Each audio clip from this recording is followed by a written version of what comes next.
Lo que el golpe nos dejó, 1976-2026, ayer y hoy, es el título del panel del cual vamos a poder disfrutar esta tarde en el Complejo Cultural Atlas desde las 18:30 horas, allí en Mitre al 600, Mitre 645, del que va a participar el senador nacional Marcelo Lewandowski, Eduardo Seminara, ex vicerrector de la Universidad Nacional de Rosario, y la consultora y militante política Mayra Arena. Va a estar moderado por Mauricio Vera, y Mayra Arena tuvo la amabilidad de venirse hasta nuestros estudios a charlar un rato. ¿Cómo estás, Mayra? ¿Cómo están? Muy buenas tardes o buenos días si todavía no comieron.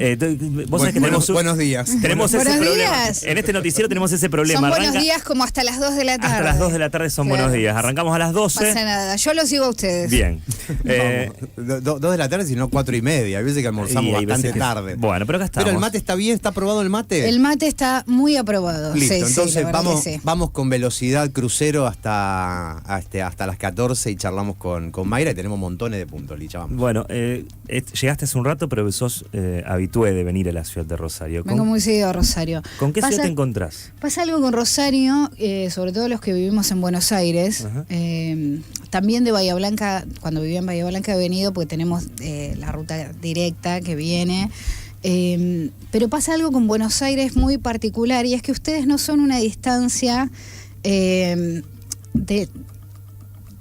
la que uno se queda a dormir. Entonces está lleno de gente de Buenos Aires que viene seguido, pero hay tantas opciones para salir, para entrar, para volver, para quedarse, que en general la gente viene, hace lo que tiene que hacer y se vuelve.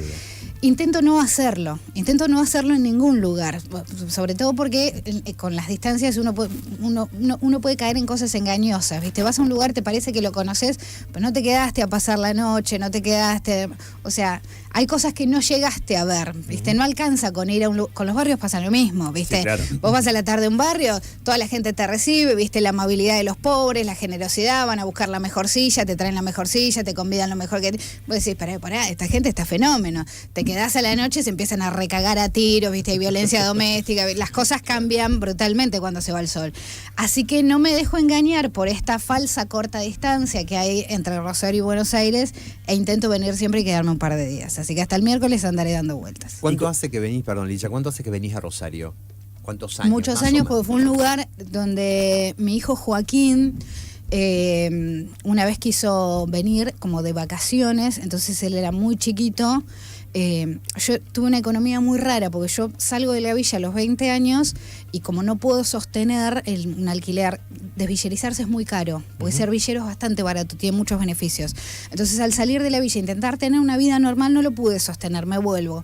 Y al segundo intento me meto de mucama cama adentro con mi hijo y sostuvimos eso 4 años.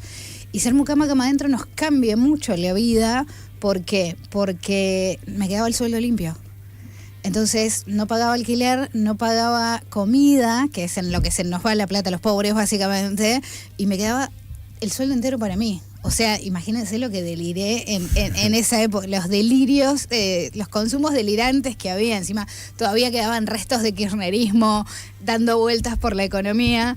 Así que nos vinimos de vacaciones a Rosario, conocimos el Monumento a la Bandera, así que hará más o menos 12 años que vengo mínimo un par de veces al año. Y en esos 12 años, ¿qué viste de la ciudad de Rosario? ¿Viste cambios? Sí, ¿no? sí. Creo que al principio, cuando venía, fue la época en la que más ciudad fue. No quiero relacionarlo a gobiernos, no quiero relacionarlo a gestiones locales. Todas las ciudades tienen épocas, tendencias. La ola de criminalidad mezclada con la cuarentena creo que aniquiló a Rosario y la mandó a un nivel casi de pueblo en el que yo no la había conocido así. La cantidad de negocios cerrados, los horarios de la vida común, la vida social que estaba aniquilada, destrozada por la sensación de criminalidad, que es perfectamente legítimo. Y qué sé yo, ahora medio en un híbrido, porque veo negocios cerrando como cuando fue la cuarentena, 2 o 3 persianas bajas por cuadra, es un montón para una ciudad, es un montón para una zona céntrica, pero bueno, no sé cómo está, yo no les voy a hacer Rosario explaining, No. así que yo no les voy a explicar lo que es su ciudad. Mañana sí voy a recorrer un poquito los barrios, basura, la parte que me interesa de quilombo social y me voy con una perspectiva. Este año es la primera vez que vengo, todavía no había venido. No, nos interesa la mirada de afuera, porque nosotros estamos tan contaminados. Es como, viste, cuando vos mirás tu ciudad, en este caso Buenos Aires, uno se contamina, ¿viste? Es que nadie ve su propio pueblo con ojos objetivos. Y aparte hasta dejás de ver, porque no andás mirando con tanta atención. En ese sentido está bueno siempre vivir en modo turista, viste que vos vas a otra ciudad y cualquier garcha te llama la atención, le sacás foto a cualquier porquería, preguntás qué es cada monumento, y uno en su ciudad a veces no hace eso. Exacto. No se toma ese trabajo, y está bueno siempre hacer turismo de la propia ciudad. Quedémonos ahí, turismo entre nosotros, turismo de nosotros, turismo de Rosario, de Buenos Aires, o turismo de la ciudad en el que pertenezcamos.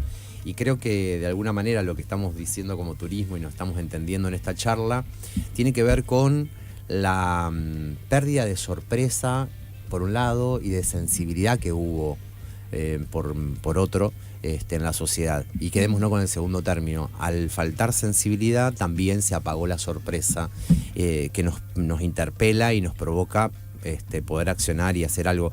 ¿Qué lectura haces y qué análisis, reflexión te permite pensar los tiempos que se están viviendo respecto a individualismo, al no me importa el otro, esa falta de sorpresa, de turismo entre nosotros mismos? Cuando miramos, pobres, medio que un poco somos o seremos todos en Argentina, salvo una minoría que está salvada, medio que todos tenemos momentos de debacle económica. Esto es Argentina. Entonces, de pobre acá no se muere nadie, ¿sí? Otra cosa muy distinta es la marginalidad. Es muy distinta y siempre intento separar esos términos porque a mí lo que me preocupa y lo que me parece realmente grave, porque tiene grados de no reversibilidad, es la marginalidad. ¿Sí? De pobres podemos salir todos. ¿Quién no estuvo seco y salió de seco? Es, algo muy frecuente. Tenemos familiares que han vivido el 2001, tenemos familiares que han vivido la hiper de Alfonsín y no se murió casi ninguno. Ahora, cuando miramos las variables de marginalidad, ¿qué cosa me preocupa? En Buenos Aires, que es un gran muestrario de todas las clases sociales, el AMBA, ustedes deben estar podridos de escuchar, pero viven 18 palos de personas, se imaginarán que para alguien que mira la sociedad es un gran muestrario. No se parece al resto del país, entonces no es legítimo comparar, pero hay factores en común que tienen todas las personas que viven en la calle. Se habla mucho de que la pobreza está feminizada, y eso es correcto, es así. Las familias monoparentales tienden a ser sostenidas por una madre o por una abuela, y los trabajos más chotos siempre son los feminizados y son peor pagos. Ahora, la marginalidad está masculinizada. La marginalidad es una cosa de tipos. En la calle se quedan mucho más seguidos los tipos. En la lona total de la soledad se quedan más seguidos los tipos. Entonces, tenemos una pobreza feminizada y una marginalidad totalmente masculinizada. ¿Qué miramos en estos tipos? ¿Qué factores tienen en común? Bueno, te podés encontrar con que uno jugaba, el otro jodía, alguno era violento, mucho chupi, mucho exalcohólico, mucho falopero podés encontrar. Entonces, por distintas cuestiones, ¿sí?, fueron quedándose cada vez más solos, la vida lo fue alejando. El factor común en todos ellos, es la soledad. El riesgo más, la característica, la condición sine qua non para quedar completamente en la marginalidad es la soledad. Entonces, en esta época donde está de moda, desde los discursos cool y buena onda, esto de cortar todos los vínculos, cortar todo lo tóxico, decirle chau a todo lo que no me hace bien, ¿viste? Está de moda mandar a la mierda y cortar cualquier relación y digo cualquier relación porque empieza a existir divorciarse de cosas que antes no existían. Antes se divorciaban las parejas. Tu hermano era tu hermano y te lo ibas a tener que fumar toda la vida. Tu tía era tu tía y te la ibas a... A ver, podías alejarte y cruzártela solo en Navidad y en los velorios, pero era de tu tía y te la ibas a tener que fumar en Navidad y en los velorios el resto de tu vida. Había un sentido de la familia. Y hoy es muy impopular ser pro familia, es muy impopular ser pro vínculos, pero quiero que nos animemos no a ser pro familia como un discurso rancio y conservador que excluye a una parte de la comunidad, sino entender que la familia es la unidad mínima de solidaridad incondicional que tenemos que construir. ¿Por qué? Porque quienes tenemos familia, en la que incluimos a nuestros hermanos, yo tengo la suerte de tener una familia enorme, como de 8 personas, que para esta época es un montón. Tengo hermanos, tengo madre, tengo un par de amigos que están incluidos en lo que yo llamo familia, porque son parte de esa solidaridad incondicional que sé que si me pasa algo estarán a mi lado, y si les pasa algo a ellos yo estaré a su lado y lo saben. Y hoy se necesita mucho más coraje para eso, para sostener los vínculos, para animarse a seguir queriendo a la gente pese a sus errores y pese a que nos lastimamos, que a cortar y mandar toda la mierda. ¿Por qué relaciono estas cosas? Bueno, porque me parece que cuando miramos las variables económicas, cuando miramos por qué un tipo se va quedando en la calle, las variables económicas y sociales, ya están medidas las otras. Está medido que la pobreza es un indicador, está medido que la adicción es un gran agravante, está medido... Ahora, no nos estamos fijando que se nos está escapando por la cosa más sencilla, que es la rotura de los lazos. Claro. La rotura de los lazos. Coincido plenamente. Y por eso hay que animarse a sostener lazos. Y hay que animarse a construir lugares que sostengan los lazos. ¿Por qué? Porque te va quedando la gente en la lona.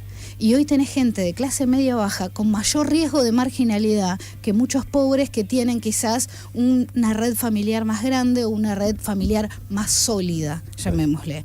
Clase media baja, estás solo, perdés la única changa que tenés, no podés sostener el alquiler, en 3 meses se te hace una deuda de 2 palos y pico por la que hasta pensás en corchearte, listo, quedaste en la lona, porque no tenés a quién recurrir, porque no hay nadie a quien recurrir, no hay nadie ni siquiera con quien hablar de los problemas. Y esto, insisto, no le calienta mucho a nadie, porque le pasa muy seguido a los tipos. Y los problemas de los tipos en general no le importan a nadie. ¿Por qué no le importan a nadie los problemas de los tipos? Bueno, ustedes se han ganado también un lugar en la sociedad poco prestigioso, sí, ¿no? Sí, sí. Hicimos todo lo posible para estar han en hecho ese todo lugar. lo posible para yo no voy a salir a defenderlos precisamente. Sí creo que por el machismo que tenemos en nuestra sociedad y por las cosas que son parte de nuestro sentido común, siendo mina y habiendo sido pobre, creo que he tenido un poco más de changüí, un poco más de admiración y de respeto. En cambio, si sos tipo, me parece que no te perdonan ser pobre. Me parece que si sos tipo, la vara es muy distinta, ¿no? Para un tipo que es pobre, creo que la sociedad es muchísimo más dura, más excluyente, más despiadada sobre todas las cosas. Y hoy no hay... El tipo pobre es un fracaso del sistema, porque tiene todas las condiciones de obligación y responsabilidades de exitismo. Es que es lo único que tienen. Y también ahora, y me pasa cuando veo los tipos más jóvenes, que tampoco se sabe qué es ser un hombre. Tampoco viste, nadie les transmitió qué es ser un hombre. Estoy tomando una idea de Marco Misi, que es un escritor rosarino muy interesante. ¿Qué es ser un tipo? ¿Viste? Y hoy en la única forma que se acumulan millas de masculinidad es, viste, siendo un pelotudo del gimnasio o ganando más guita. ¿Viste? Un grito bro, claro. Viste, es inflarte como un chorizo a la parrilla, quedar todo gigante y ganar más guita. Que tampoco no hay vías legales para ganar guita, entonces si no te salvaste con la pelota, que es un poco la ilusión de muchos varones muchos años, por la computadora tiene que aparecer, ¿no? ¿Por qué? Porque en general las ciudades tienen muy pocos trabajos donde uno la pega y empieza a pegarla. Yo no creo que sean menos trabajadores o menos sacrificados, sí creo que hay una construcción de la obligatoriedad más laxa, por haber tenido padres un poco más blanditos. Creo que hubo 2 generaciones de padres demasiado blandas con los hijos. Yo no me fumo eso, se imagina que yo tengo 3 pibes y no soy muy blanda, que digamos. No me arrepiento de nada, estoy muy orgullosa de mis hijos y creo que hace falta una determinada dureza en algunas cuestiones para guiar realmente a la juventud. Creo que hubo un par de generaciones que dijeron, no, los pibes ya nacen sabiendo, no, los pibes ya vienen, los pibes no vienen nada. A los pibes hay que guiarlos y hay que ponerles mandatos. Y venimos escuchando hace 20 años esto de tirar los mandatos viejos, pero no había nadie construyendo mandatos nuevos, claro, más interesantes. Eso pasó. Entonces, hoy los pibes y las minas están profundamente vacíos y profundamente desorientados. Entonces tenés pibes de 25 años que necesitan tomar Viagra, tenés pibas de 25 años que necesitan tomar antidepresivos, y me parece que, salvo los casos puntuales, no estoy demonizando ninguna medicación. Estoy diciendo que no es normal tener una juventud tan medicada y con tanta ansiedad y con tantos problemas, sobre todo para los que somos de generaciones anteriores que vimos que no tuvieron que lidiar tanto con los problemas económicos, que los adultos nos pusimos eso en la mochila. Y sin embargo hay una juventud que puede poco, que se le ha exigido poco y que tiene quizás menos sentido de las obligaciones, pero tiene muchas ganas de salir a la vida. El tema es que ahora no sabe cómo. ¿Cómo analizas ese no sabe cómo la adolescencia, los adolescentes, los pibes? Teniendo en cuenta que también hay una carga de responsabilidad, de experiencia, que cuando somos pibas y pibes no sabemos, necesitamos ir transitando, escuchando a los adultos. Y hoy creo que ante el diagnóstico que acabas de dar, de arriba para abajo viene compleja la situación, porque estamos hablando de padres noventistas, estamos hablando de padres que vienen ya frustrados y tristes de la Matrix de antemano.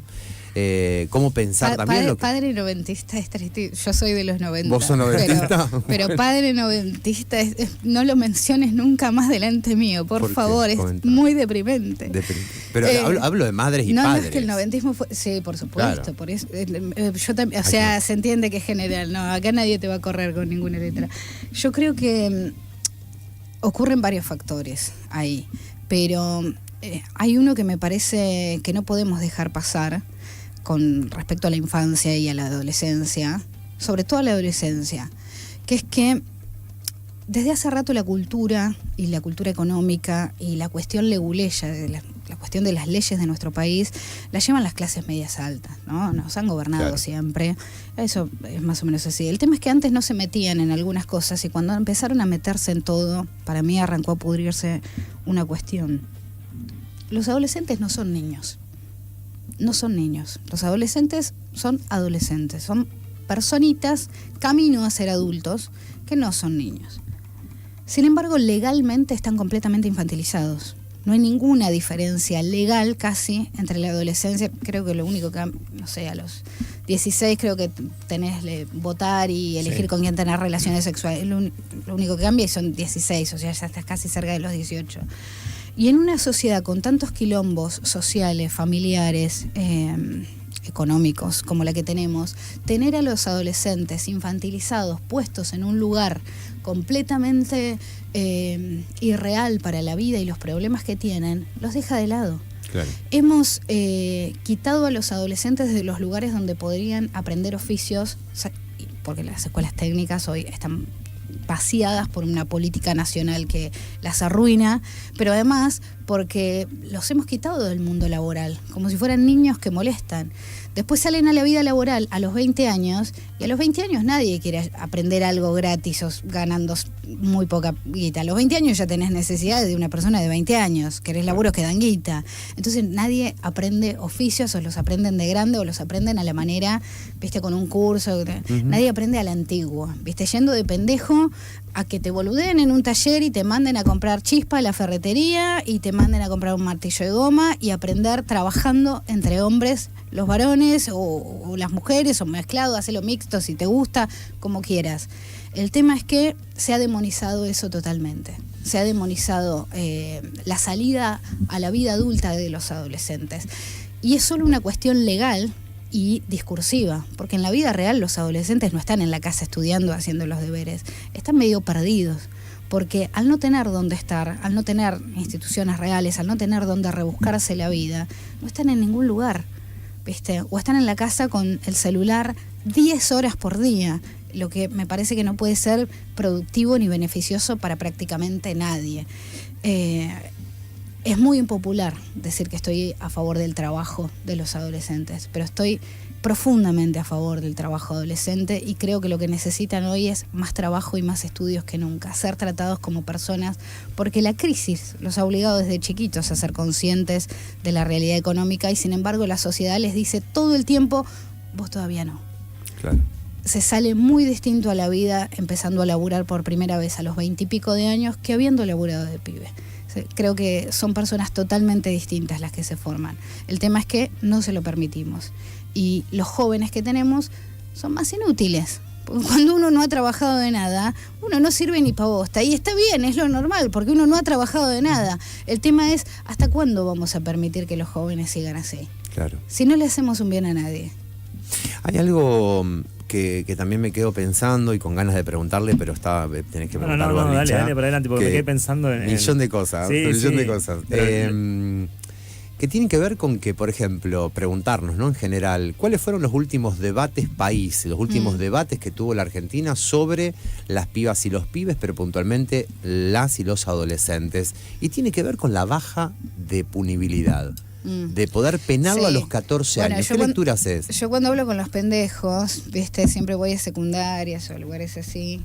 Y siempre les digo, miren que a ustedes les van a permitir dentro de poco ser adultos, pero solo para lo malo. Claro. Que es caer en Exacto. cana si te matas una cagada. Exacto. Para todos los beneficios que tiene ser adulto, la autonomía, ganar guita, todo eso, olvídense, eso lo van a tener que luchar ustedes. Y sigan esperando. Los que les van a dar gratis y sin que lo pidan y sin que luchen ni un poquito, va a ser la parte negativa. Una celda. Exactamente. Entonces, a mí me parece que también tenemos en los jóvenes y en los sub-30, no hay que ser hipócritas.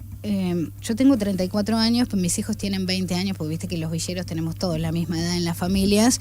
Entonces, es como todas las generaciones están muy cercanas a la anterior.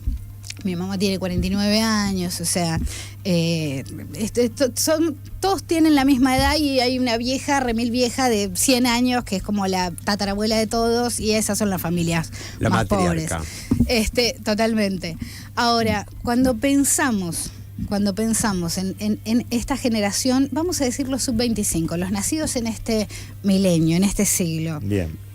Cuando pensamos en ellos han crecido escuchando las consignas de los últimos años, que tienen que ver mucho, por ejemplo, con mi cuerpo, mi decisión, que tienen que ver mucho con una autonomía y un grado de libertad individual, ni hablar que ganó un presidente hablando de libertad y la libertad aparece como un valor indiscutido. Entonces, creo que ahí tenemos que ser conscientes de que la generación sub-30 pone la libertad individual muy por encima quizás de lo que lo pone un tipo de hoy 50 y pico de años, que no creció con dictadura, pero sí con unos restos de, bueno, hay libertades que no te puedes tomar, hay cosas que vos tenés que hacer porque corresponde y punto, ¿viste? No es todo joda. Tengo la libertad para hacer, pero no se puede. Hay cosas en donde tengo que ceder. Entre los dos extremos, ¿no? De mi libertad individual no importa porque tengo que hacer lo que corresponde porque me pueden chupar, o puedo hacer lo que se me canta porque es mi cuerpo, mi decisión. Me parece que tenemos que empezar a construir un nuevo régimen donde lleguemos a un punto un poquito más sensato, ¿no? Cuando hablamos de drogas, por ejemplo, con los más jóvenes, es muy difícil hablarles de responsabilidades, hablarles de obligaciones, hablarles de salud, porque crecieron toda la vida escuchando mi cuerpo, mi decisión. ¿Y cómo le decís a alguien que, encima desde mi partido, desde el peronismo, desde el partido que supuestamente se ocupa de las masas y de los trabajadores y que, sin embargo, implantó este chip de con mi cuerpo yo hago lo que se me canta? ¿Viste? Y después tuviste que lidiar con gente para que se ponga un barbijo, para que se ponga una vacuna. No son gratis los eslogans, ¿viste? No son gratuitos, tienen consecuencias. Y me parece que en los sub-30 hay una consecuencia que es la de esto de mi libertad individual es lo único que importa. Y por eso también nos encontramos con cosas económicamente raras. Ejemplo, pibes que no se bancan cumplir un horario laboral y se van a un mercado laboral mucho más miserable, que es el cuentapropismo, el uberismo, chavismo, el rapismo, como lo quieras llamar, pero sienten que no están cumpliendo horarios para otro, ¿no? Como si eso fuera en sí mismo algo denigrante. De nuevo conecto con lo que decíamos hoy, de gente que está criada con menos obligaciones, entonces piensa que cumplir horario es algo denigrante o es algo que te rebaja una condición no sé de qué. Y acá es donde, viste, decís, con todos los sub-30 que hablo, encuentro estos patrones en los más jóvenes, en los más pibes, y me parece que pese a que tienen ese perfil, pese a que tienen esos problemas, pese a que tienen esos inconvenientes y esa cultura, claman por límites. Claman por algo un poco más rígido, claman por algo un poco menos gaseoso que el sistema en el que están. Entonces, me parece que hay veces que hay derechos y hay cuestiones que hay que imponerlas, ¿no? Y hay que empezar a ser un poco más firme con eso. Y creo que no hay una voluntad política del peronismo de tener esa firmeza, porque el peronismo viene siendo miedoso hace ya unos años. Si hay algo que reconocerle al gobierno nacional es la firmeza que ha tenido, incluso en las políticas más despiadadas, y cómo avanza. Y pese a que mucha gente no los apoya o no apoya la dirección en la que va o no apoya sobre todas las cosas las consecuencias económicas que está viviendo, le reconoce al presidente la capacidad de avanzar y de sostenerse. Entonces, después de un Alberto Fernández que iba para adelante e iba para atrás y que no se la jugaba nunca, la gente aprecia a alguien que por lo menos se ponga una directriz.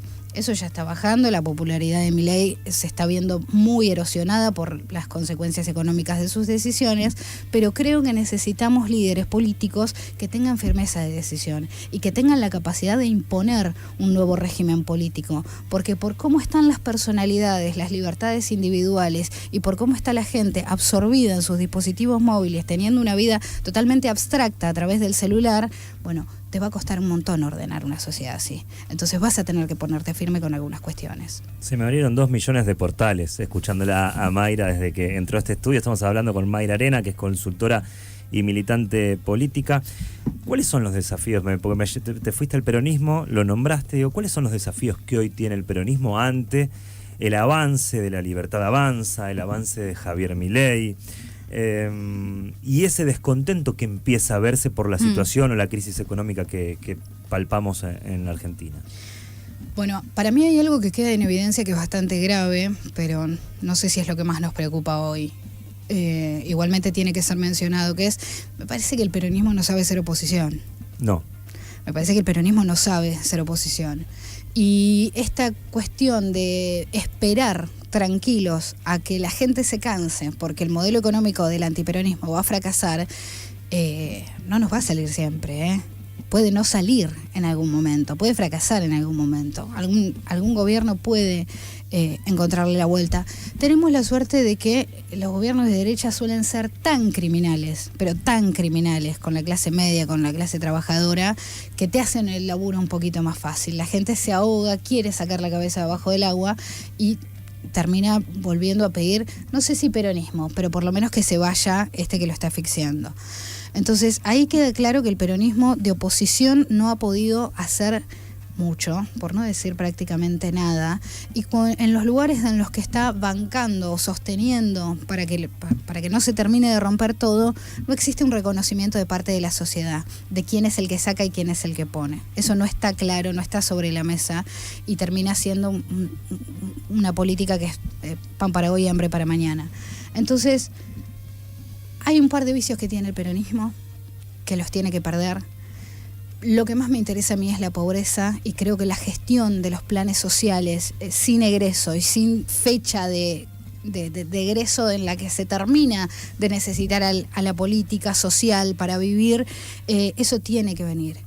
Eso tiene que venir. No puede ser un vicio los planes sociales. No puede sostener la pobreza sistemáticamente con transferencias económicas. No funciona así un país y es muy insultante para con los pobres que solo los pongas en un lugar pasivo y no como parte de un círculo económico de crecimiento nacional.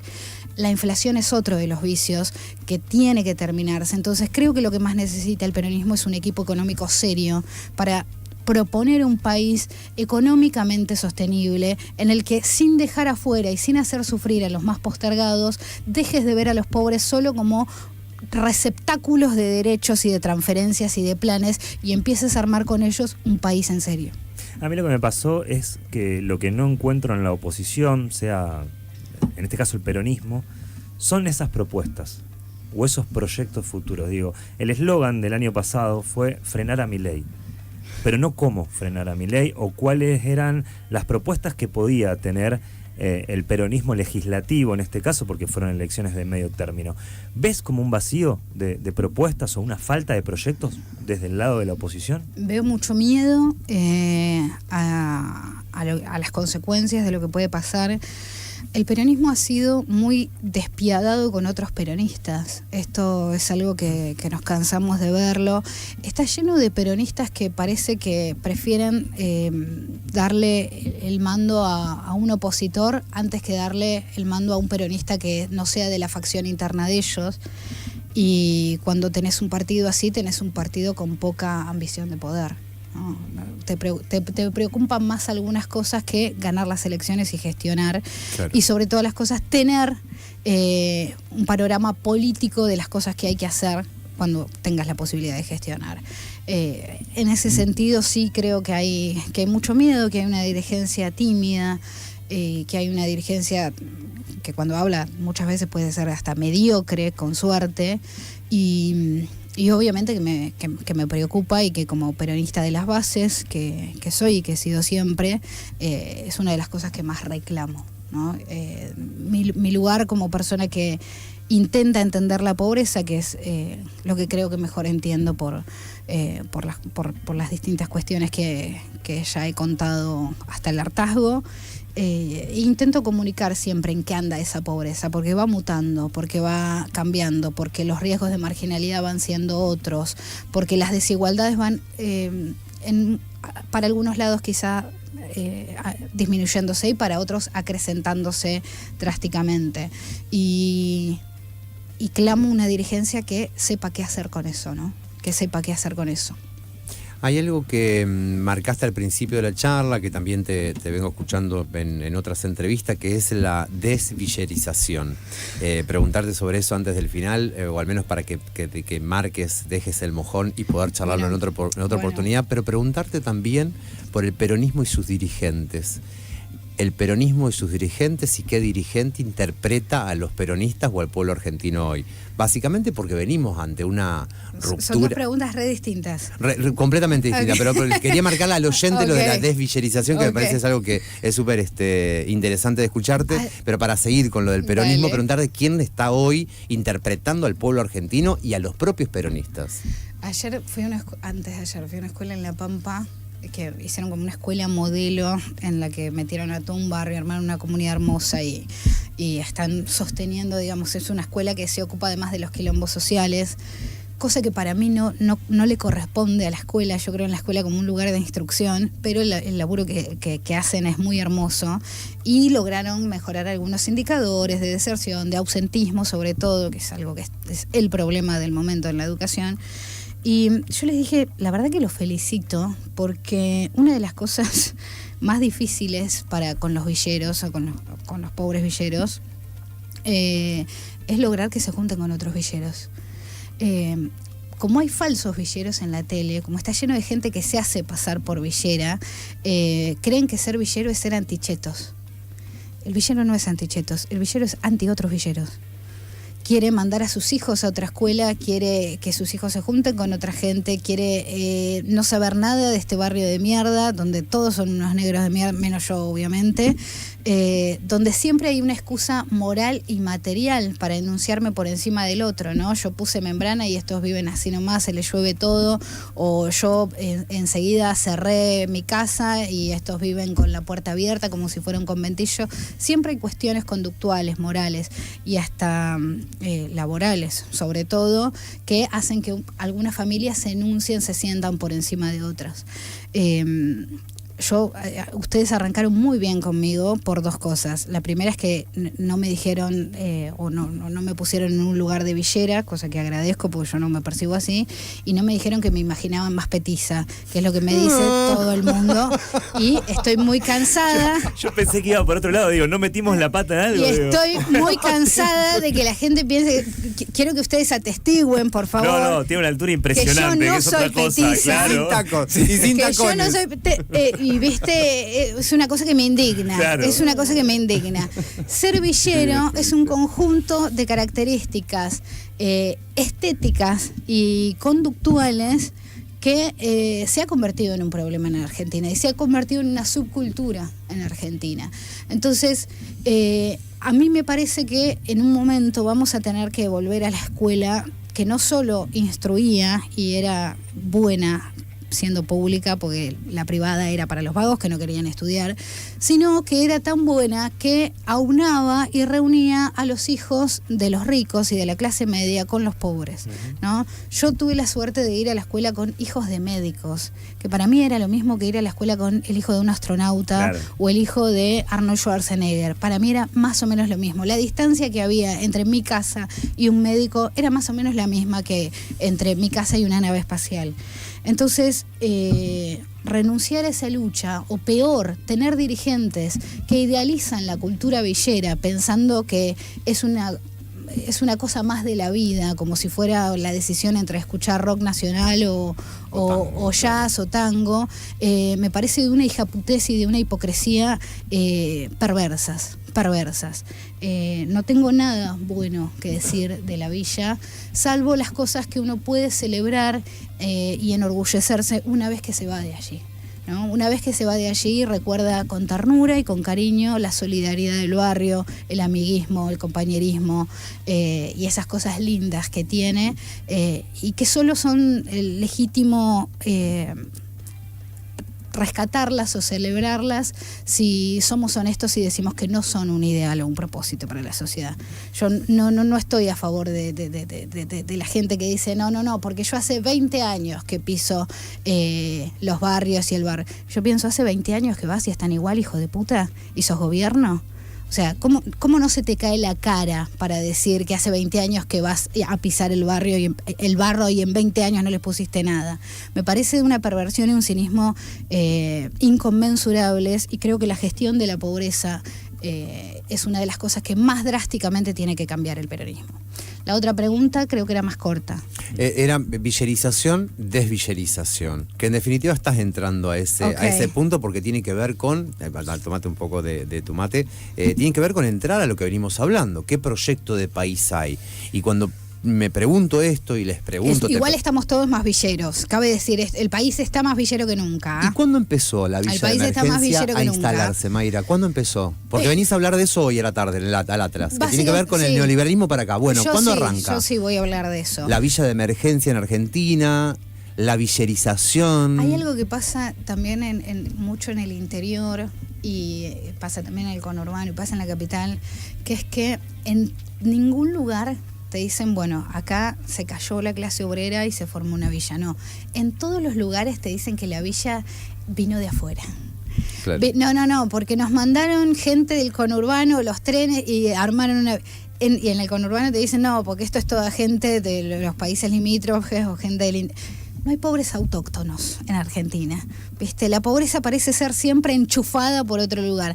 No me calienta a mí. Es extranjera, claro. Siempre está extranjerizado el pobre. Entonces un venezolano, por decir un extranjero, consigue trabajo más rápido que un villero. Es más extranjero el villero que el extranjero real. Por eso me parece perverso decir que está todo bien con ser villero, porque la verdad es que en la vida real no lo está.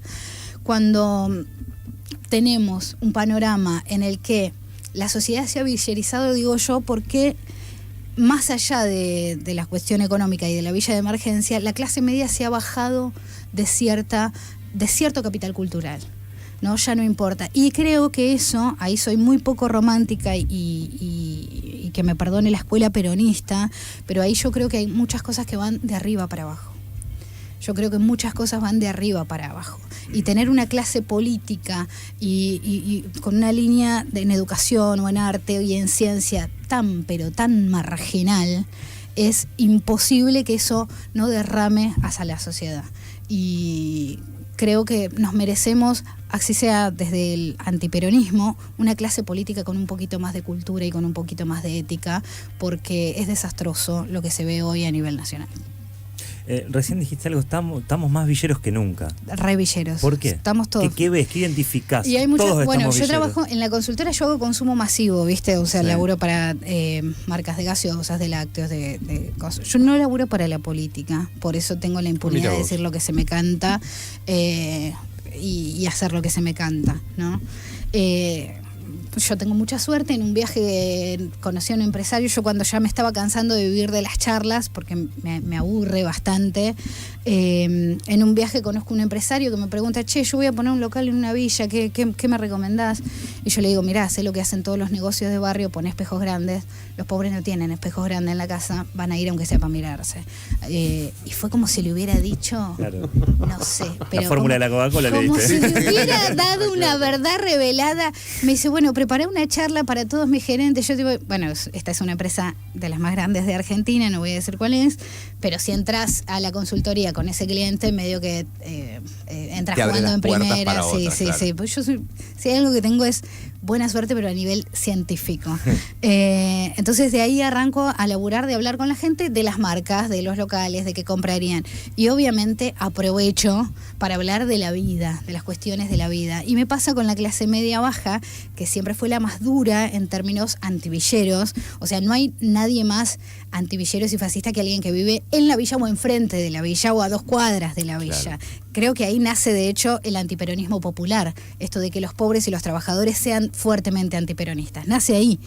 Y me interesa muchísimo saber cómo ven, cómo viven, qué es no ser pobre, porque lo que más quiere el casi pobre es diferenciarse de los otros pobres. Siempre había sido una cuestión cultural. Siempre había sido, no, bueno, pero mi hija estudia. Las negras de acá están todas preñadas, ¿viste? A los 15 años, que eso también ya cambió, quedó viejo y ha cambiado drásticamente. Siempre es, bueno, yo trabajo, ¿no? Estos todos cobran planes. Siempre hay cuestiones, ¿no? De enunciación cultural. La pulcritud, la ropa. Sí, igual la pulcritud Argentina a mí me conmueve, y de hecho hoy es un problema social porque los productos de limpieza están carísimos. Me conmueve lo limpios que somos. Yo creo que debemos ser uno de los países más limpios del mundo, pero de verdad, la villa más roñosa a la que vos vayas, andá a las 7 de la tarde, todos los tipos perfumados, todas las tipas con el pelo mojado y con olor a crema de enjuague, como Dios manda. O sea, hay una cosa, yo Muy también bueno. defiendo eso. La canción del Nova, por decir alguien villero, que dice... yo la bato flama, un buen perfume, un corte pio. O sea, la limpieza y el olor es algo que está muy presente en la sociedad. Lo que cambia son algunas decisiones estéticas, ¿no? Algunos cortes de pelo, alguna pilcha, todo lo que ya sabemos que está más villero o menos villero.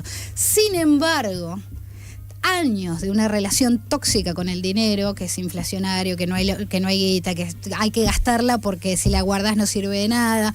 Bueno, años de una relación así han hecho que las clases medias tengan una relación con la plata similar a la de los pobres.